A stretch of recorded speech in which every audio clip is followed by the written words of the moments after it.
وہ جو ساری گفتگو ہے وہ تو سب ہوا ہو گئی. تو یہ بات تو جو محسن نقوی صاحب نے کہی ہے تو کہ 5 سال حکومت پوری کرے گی، دراصل انہوں نے یہ کہا کہ 5 سال شہباز شریف صاحب پورے کریں گے، لیکن جو سسٹم ہوگا وہ کولیپس ہے اور سسٹم کو اب ری ہال کرنے کا ٹائم ہے. اور میں آپ کو کچھ اپنے ذرائع سے بتا دوں کہ اس وقت حکومت کو اور تمام تر سیاسی جماعتوں کو 6 مہینے کا الٹیمیٹم دیا گیا ہے کہ اپنے معاملات کو درست کریں. نئے صوبوں کی جو بات ہو رہی ہے، نئے جو ایونیوز کھولنے کی بات ہو رہی ہے، نئے سسٹم کی جو بات ہو رہی ہے، اس کے اوپر راضی خوشی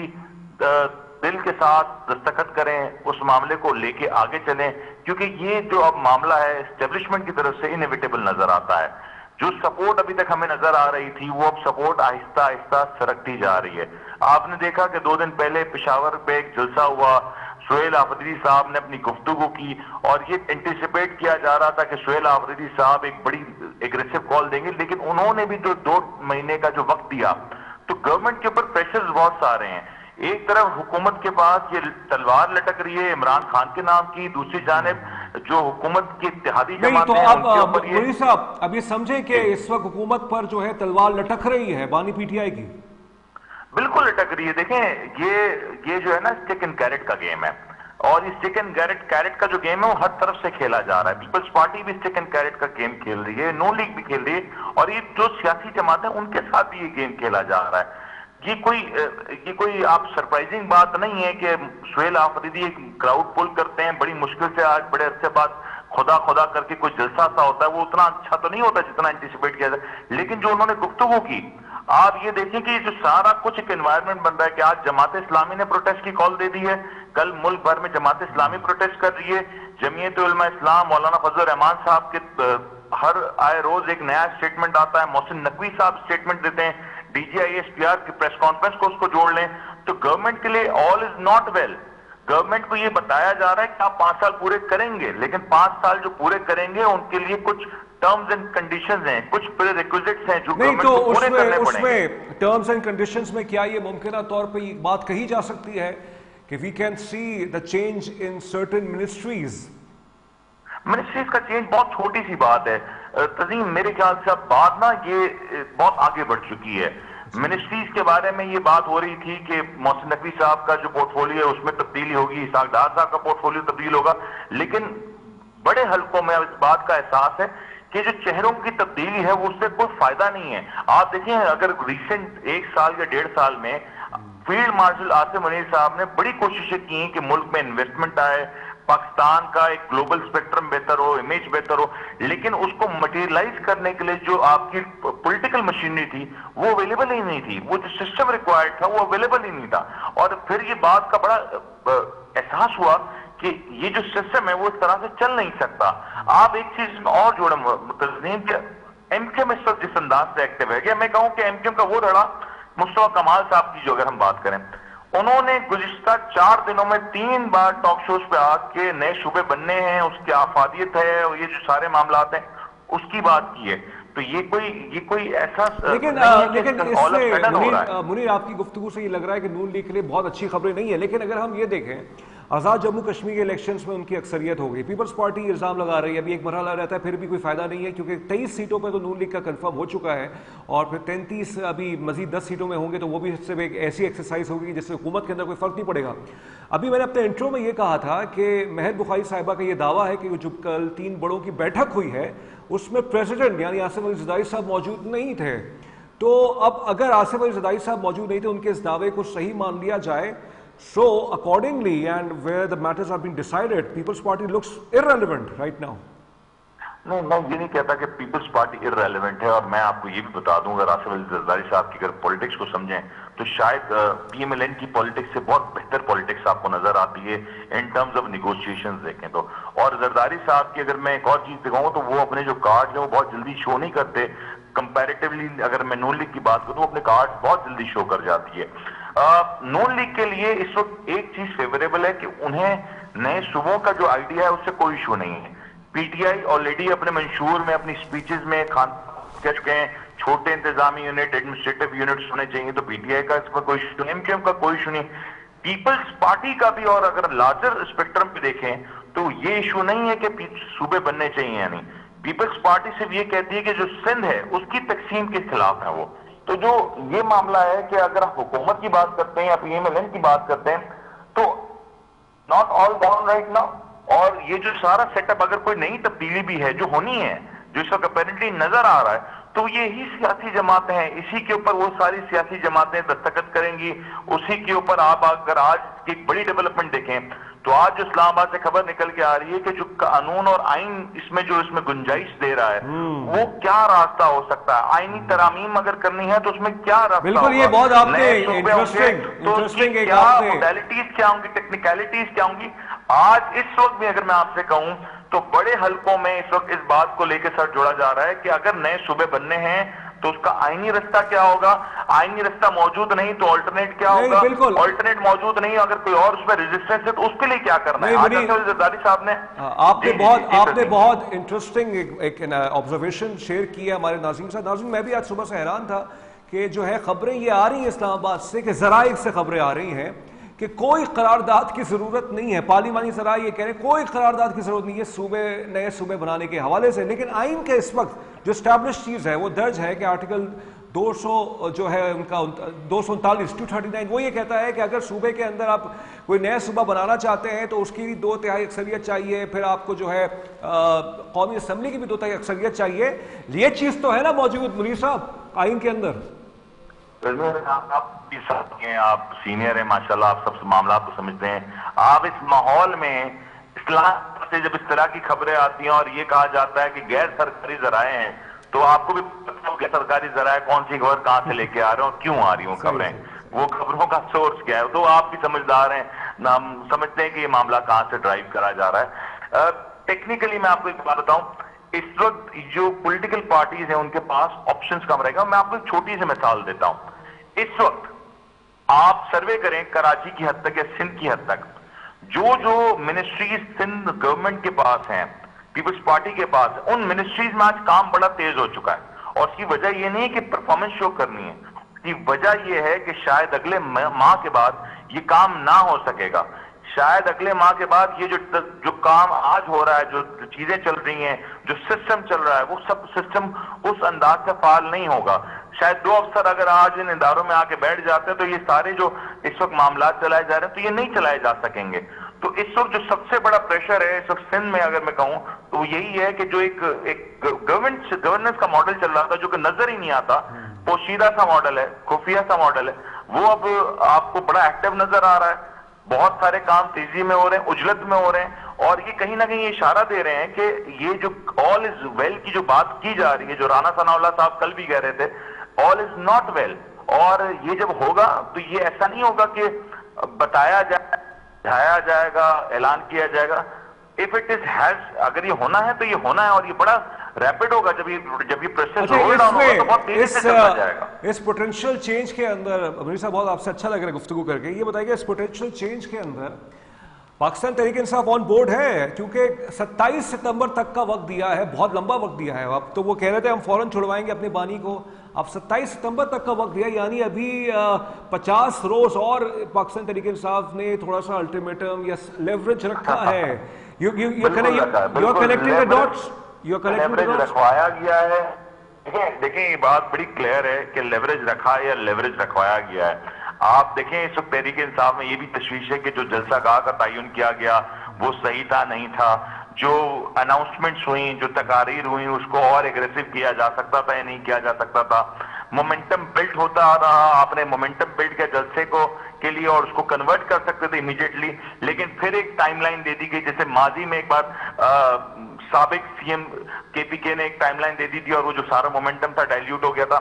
یہ کہیں نہ کہیں گورنمنٹ کے لیے ایک آگے معاملہ ہے کہ اگلے 2 یا 3 ماہ میں اگر آپ اپنا قبلہ درست نہیں کرتے تو there is an option which is always available. اور وہ جو پی ٹی آئی کا آپ کہہ رہے ہیں on board, P T I شاید سب سے پہلے آن بورڈ ہوگی اگر اس وقت کسی بھی تبدیلی کی بات کری جاتی ہے, کسی بھی چینج کی بات کی جاتی ہے جو کہ ناقابل قبول ہو ان 2 سیاسی جماعتوں کو. اور اگر پی ٹی آئی اس میں اپنا سپورٹ ڈال دیتی ہے تو پی ٹی آئی جو اس وقت مقبولیت اور قبولیت کی جنگ میں مبتلا ہے, وہ مقبولیت بھی حاصل کر سکتی ہے, قبولیت بھی حاصل کر سکتی ہے, اور پی ٹی آئی کے لیے ایک بڑا ایک پازیٹیو ہو سکتا ہے اس حوالے سے. اور وہ جو ان کی خواہش ہے کہ وہ ایک بار پھر سے مین اسٹریم کی سیاست کا حصہ بنے, تو وہ بھی پی ٹی آئی کی. تو پی ٹی آئی ٹیکنیکل جو میں آپ کو ذرائع سے بتا دوں, معاملات پی ٹی آئی کی حد تک اس حوالے سے ضرور طے ہیں, اور اس پہ آپ کو پی ٹی آئی کی جو ساری قیادت ہے ایک یک زباں ہو کے ایک ہی بات کہہ رہی ہیں کہ جو نئے انتظامی یونٹس ہیں, کراچی ہو, گوادر ہو, دیگر ایشوز ہوں, ان کے اوپر کام ہونا چاہیے, گورننس بہتر ہونی چاہیے, اور جب گورننس بہتر ہوگی تو اس میں پی ٹی آئی کو اپنی سپیس چلیں آپ کی بات کا میں خلاصہ کرتا ہوں. آپ نے بھی کہہ دیا ہے یہ کہ مقبولیت سے قبولیت کا سفر اب ہو سکتا ہے ان کا. آخری سوال یہ بتائیے گا کہ نواز شریف صاحب جو ہیں, جو کہ نون لیگ کے قائد ہیں, ہفتے کے روز غالباً ایک اجلاس بلا رہے ہیں اپنی پارٹی کا, اور یہ پارٹی کا جو اجلاس آ رہا ہے, اب گو کے نام تو نہیں لیا گیا, لیکن چلیے ایک اسپیکولیشن کر لیتے ہیں, خیال سرائی کر لیتے ہیں کہ جو مہر بخاری صاحبہ کے مطابق جو 3 بڑے بیٹھے ہیں اس میں ایک سابق وزیر اعظم بھی موجود ہے, اور پھر یہ خبر آتی ہے کہ وہ جو ہے اجلاس بلا رہے ہیں نواز شریف صاحب, تو اس کے اندر کیا وہ اپنے پارٹی کے لوگوں کو یہ کہیں گے, اپنے وزراء کو کہیں گے کہ حکومت کے معاملات کو صحیح کریں, اچھی پرفارمنس دیں, لوگوں کو جو ہے ریلیف دیں, بہت جلدی ان کو غالباً اگر یہ بات وہ کرتے ہیں تو خیال آئے گا ان کو پھر؟ نہیں, پرفارمنس کا تو آپ کو پتا ہے کہ پاکستان کی سیاست میں ایسا کوئی کردار نہیں ہے, کیونکہ یہاں جو الیکشنز اینڈ سلیکشن کا جو پروسیس ہے وہ بڑا ڈفرینٹ ہے, اور یہاں معاملہ پرفارمنس کو دیکھ کے الیکشنز میں کامیابی سے نہیں ہوتا. یہاں ایک بات ہوتی ہے نریٹو کی, یہاں بات ہوتی ہے کہ اس وقت کس کی گڈی چڑھی ہوئی ہے. اس وقت نون لیگ جو چیز اسیس کر رہی ہے کہ وہ جو ڈوز اینڈ ڈونٹس ہیں اس سچویشن کے, کہ کیا کچھ کرنا نہیں کرنا, کیونکہ نون لیگ اس وقت کسی بھی طور پر کنفرنٹیشن کی جو پالیٹکس افورڈ نہیں کر سکتی. خاص طور پر کنفرنٹیشن پیپلز پارٹی سے ہوتی ہے تو وہ اس وقت بالکل افورڈ نہیں کر سکتی, انٹل انلیس نون لیگ کے پاس کوئی اس طرح کی شیورٹی ہو کہ اگر اگلا جو سیٹ اپ ہے, کیونکہ آج نون لیگ کو 2/3 میجورٹی کے علاوہ اگر آپ نون لیگ کی ہسٹری بھی دیکھیں تو نون لیگ نے ہمیشہ 2/3 میجورٹی کی ڈیمانڈ کی, جو کشمیر میں بھی کی, اور وہ ڈیمانڈ ان کی ایک حد تک نظر بھی آئی پوری ہوتی ہوئی. نون لیگ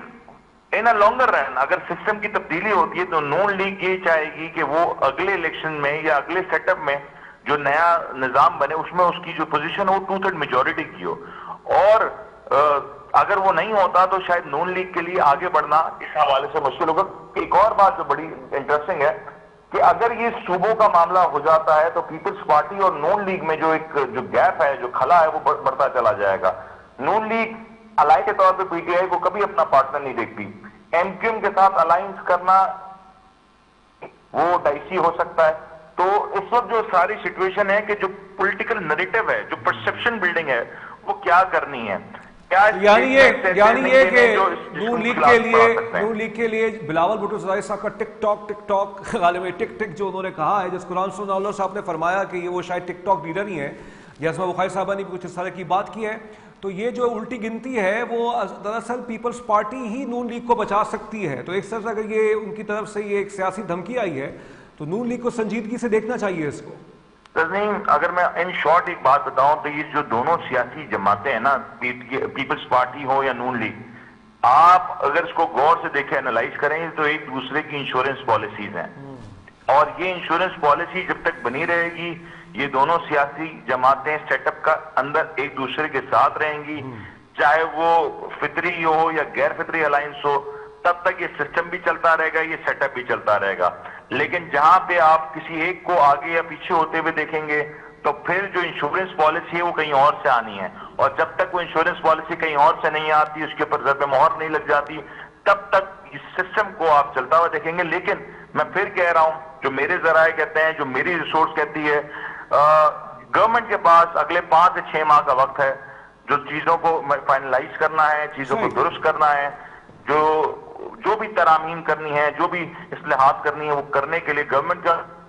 رہ گیا ہے. گورنمنٹ کو اس سے ضرور دی جائے گی کہ آپ کچھ ایسا بھی کر سکتے ہیں کہ آنے والے سیٹ اپ میں بھلے ہی انتظامی یونٹ چھوٹے ہوں, بھلے ہی پروونسز کا سائز چھوٹا ہو, لیکن کہیں نہ کہیں اس کو اپنا پولیٹیکل کیپٹل دیکھتے ہوئے بھی ڈیزائن کر سکتے ہیں, جو کہ اس وقت گورنمنٹ کی ترجیحات میں شامل ہے. اور جو آپ ملاقات کی بات کریں نواز شریف صاحب نے کی, اس میں یہ جو ایک روڈ میپ ہے اس کے اوپر ضرور بات ہوگی کہ اگر کل کو نئے صوبے بنتے ہیں تو اس کی تقسیم کا جو عمل ہوگا یا اس کی جو ڈائیورسفیکیشن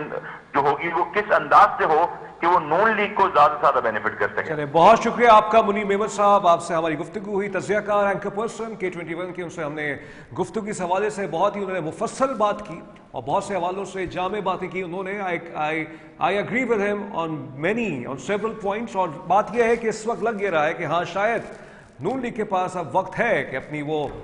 حکومت کو بچائے اور جو معاملات ہیں ری اسٹرکچرنگ کے حوالے سے اس کے لیے وہ کوشاں رہے, اور ساتھ ساتھ کچھ اپوزیشن پارٹیز کو بھی جو ہے کچھ سپیس مل رہی ہے, کچھ نظر آ رہی ہیں, انڈیکیشنز نظر آ رہی ہیں. بہرحال کیا ہوتی ہے سچویشن آگے ایوالو ہوتی ہے. اب سیکنڈ سیگمنٹ کے جانے سے پہلے میں یہ بتانا چاہوں کہ جو رضا میر کا جو کیس ہے اس میں ابھی تک ہم نے کوئی پروگرام نہیں کیا, لیکن آپ کے سامنے پورا ایک سیگمنٹ لے کے آئیں گے, اس کیس کو سمجھنے کی کوشش کریں گے, اور جو آج جو قبر کشائی کا جو حکم ملا ہے